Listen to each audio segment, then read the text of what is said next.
Addis Ababa is the largest city and capital of Ethiopia with a population of close to 5 million people. In this video, we present to you the reasons as to why Addis Ababa is referred to as the political capital of Africa. And if this is your first time here, my name is Gani and this is the African Myth Show, where I spread good vibes about the African continent. So if you want to learn more about the African continent and African culture in general, please consider subscribing, turn the bell notification on as well, so that whenever I have a new video out, I get you notified. And also at every end of my videos, I give you a free Swahili lesson. This is simply because Swahili is the most spoken language on the African continent.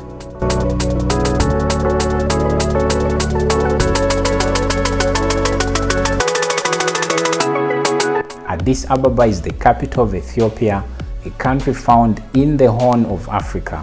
This is around the East African region, and in case you didn't know, Ethiopia is the only African country that was never colonized. This was because of the great leadership of Emperor Haile Selassie.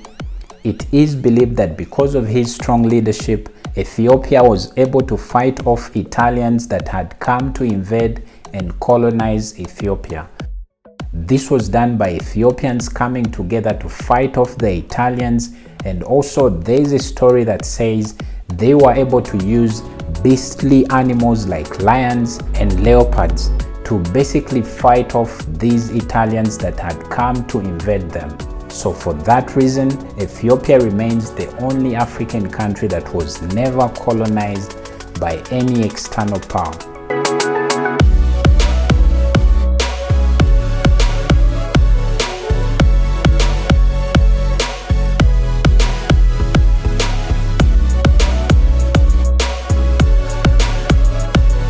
Addis Ababa houses the headquarters of the African Union.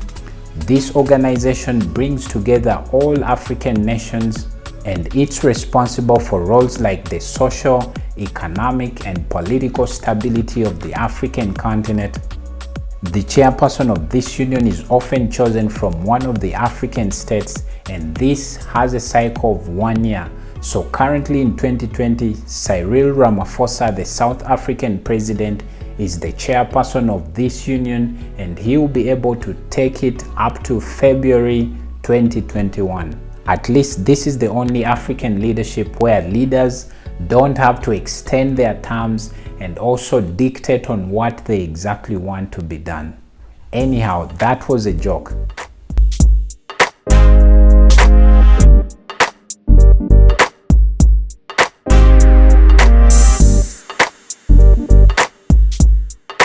It's under this union where different African heads of state meet to agree on different terms, like maybe bilateral or multilateral trade tariffs, then security on the African continent, and so many other things that present common interests on the African continent. So the fact that this union's headquarters are found in Addis Ababa, Ethiopia, this really tells you what role Ethiopia or what role Addis Ababa plays on the African continent. It is also in Addis Ababa where you'll find the headquarters of the United Nations Economic Commission for Africa and so many other international organizations on the African continent.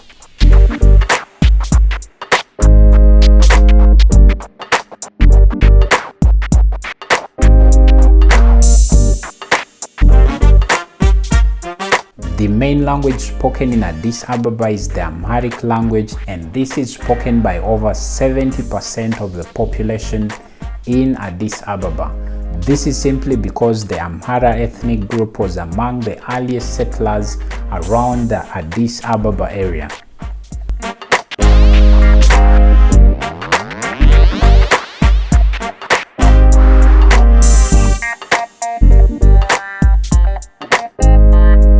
Tourism is also on the rise in Addis Ababa and Ethiopia in general, because in 2015, Ethiopia was named the #1 tourist spot in the world by the European Council on Tourism and Trade.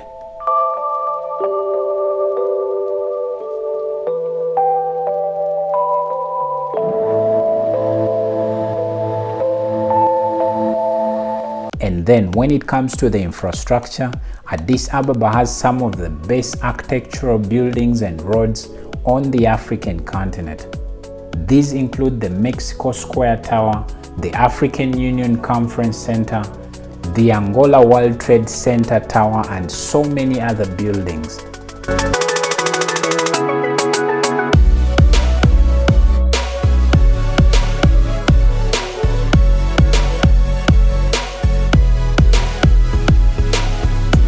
To move faster around Addis Ababa, you would need to use one of the bus companies that are available in Addis Ababa, or you can opt for an Uber to get you to any point or part of the city. There's also a railway network around the city, so this can also help you move from one point of the city to another point of the city.